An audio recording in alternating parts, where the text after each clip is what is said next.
Juga ngomong-ngomong duduk sini Kang Yoto ya. Tapi sehat ini, sehat ini. Sehat. Ini sehat ini. Lama-lama jadi sehat kita. Oh.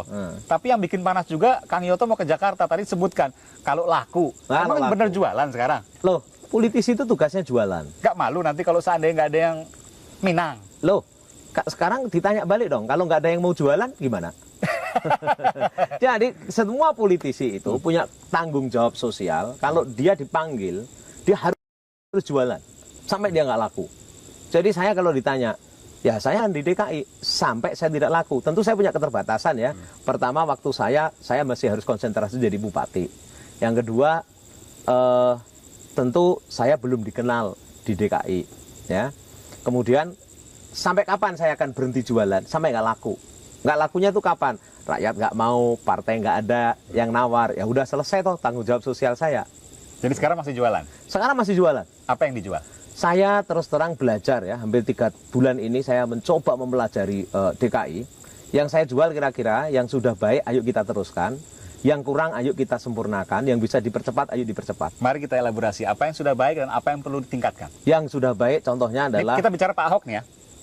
Boleh. Jakarta kan? Iya, ya. Jakarta. Jadi yang sudah baik... Terbuka saja kan? Terbuka. Oke. Ya, sama kok, di depan rakyat... Baik yang incumbent maupun yang mau nawarin sama. Ini kan kontrak 5 tahun ke depan. Bukan bicara kontrak 5 tahun yang lalu kan.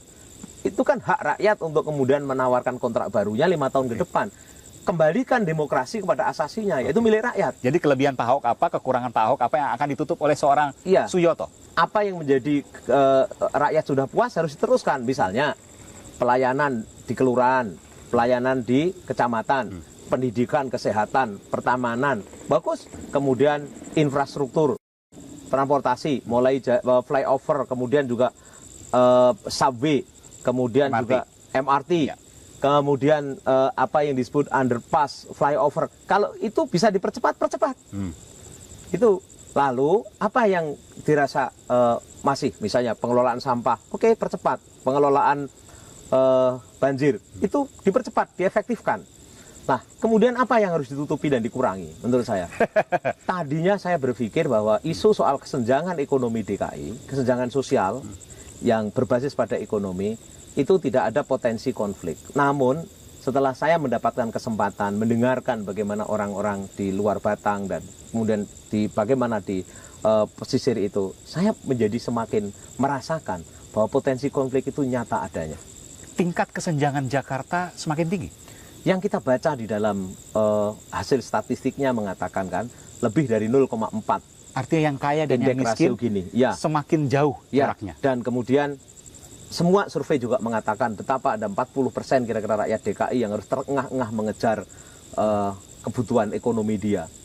Nah, apa yang terjadi dengan itu? Anda katakan tadi potensi konflik. Nah, sekarang kepada kasus luar Batang dan beberapa orang, kalau kemudian penanganannya hanya menggunakan legal approach, tidak didengarkan, tidak dimanusiawikan dia cara pendekatannya, maka isu pembangunan berubah menjadi isu agama, isu pembangunan berubah bisa disimplifikasi seperti itu.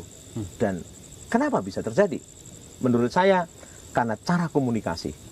Jadi kalau Kang Yoto yang jadi gubernur, apa yang akan Kang Yoto lakukan? Saya pasti akan mendengarkan mereka, saya akan ajak bicara mereka, saya musyawarah mereka, karena jangan pernah bicara soal keadilan sosial kalau sila keempatnya belum kita lakukan.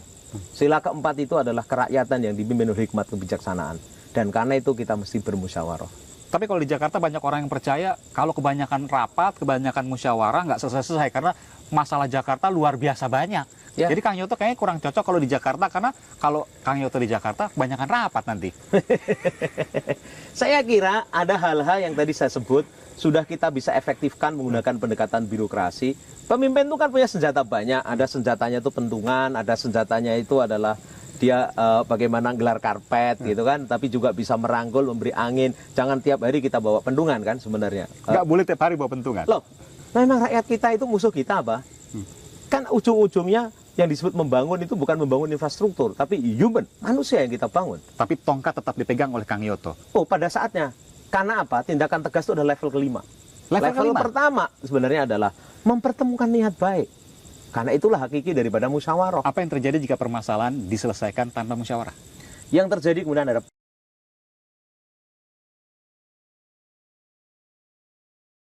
pasti ada pihak-pihak yang merasa terpinggirkan. Apa yang terjadi? Apa yang dibayangkan yang paling buruk? Menangani eksplorasi migas dengan 50 triliun proyek itu, kalau mau panggil tentara, panggil polisi, mungkin gampang tuh, bikin pagar baca yang keras. Tapi potensi konfliknya tiap hari bisa dihadapi. Setiap hari bisa jadi ada mobil lewat untuk proyek dilempari batu sama orang-orang yang penonton. Tapi dengan kita bikin human approach, jadi manusia didekati, semua menjadi happy.